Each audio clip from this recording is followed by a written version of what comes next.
Do I have any stay-at-home moms here in the audience, or women that stayed at home? Okay, good job.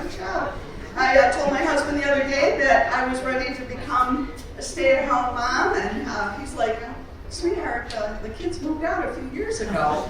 I'm like, I know, the little parasites are gone. I'm ready to come home and embrace the trad wife aesthetic. I'm gonna pour myself a glass of rosé, light some candles, throw a frozen lasagna in the oven like I'm Martha Stewart on edibles.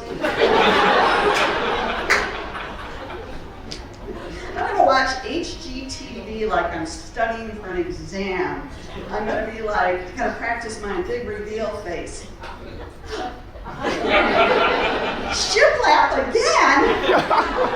And then we're gonna watch House Hunters. Hours and hours of House Hunters. For 29 minutes of the 30-minute episode, we pretend that the man has anything to say in what house that they're going to live in. That's the lifestyle for me. When my kids were little, my husband was a stay-at-home dad for a few years, which was wonderful. I was traveling a lot. It was great. But the bar is very different, just so you know, for stay-at-home dads than it is for stay-at-home moms. If he showed up at the PTA meeting with store-bought cupcakes from Kroger, the women would be like, isn't that nice? Mr. Young brought store-bought cupcakes from Kroger. If I showed up at the meeting with store-bought cupcakes from Kroger, they'd be like, you fucking cunt!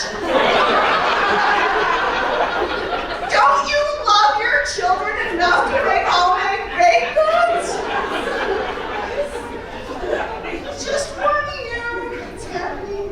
I read the other day that the government wants us to start having bigger families, like it's 1947, and we're just pushing out future taxpayers for them like they're toaster strudels. What they don't understand is why people used to have bigger families. It's not because they loved kids, it's because they didn't know how many were going to make it. They didn't raise families, they released us like butterflies or stray cats or drunk 2 a.m. tweets. We would just roam around with these feral packs of kids up and down the street riding our big wheels into ongoing traffic like we had a death wish and a direct line to Jesus. We were climbing trees and jumping off of sheds and throwing shit at each other like we were auditioning for Jackass, the preschool edition. Sponsored by Lead Paint and whatever the fuck was in Tang. And our parents gave two shits about us. They would just yell out the window, be home by dark! Whatever. And then they'd go back in, pour themselves a cocktail, and light a cigarette from another lit cigarette. With the windows closed indoors. On Monday mornings, my elementary school looked like a Civil War hospital. Kids would limp in with crutches made out of broomsticks, legs in casts, arms in slings, eye patches. I fell off a roof. I got hit by a lawn dart. Mikey threw a rock at my eye and it tore my cornea.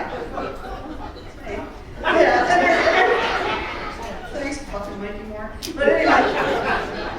And our parents, again, were kind of like, that's why we have this extra kid over here. We're like, Doritos, French one, we'll make more. When I was 16, I went to San Antonio, Texas with my church youth group. This is a true story.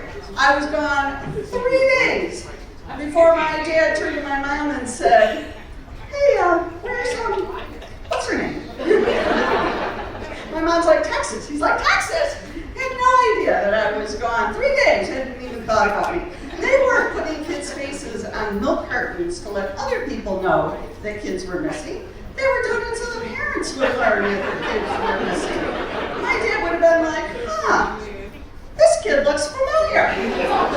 Like, what's her name? That kid that sometimes spends the night here. It's like,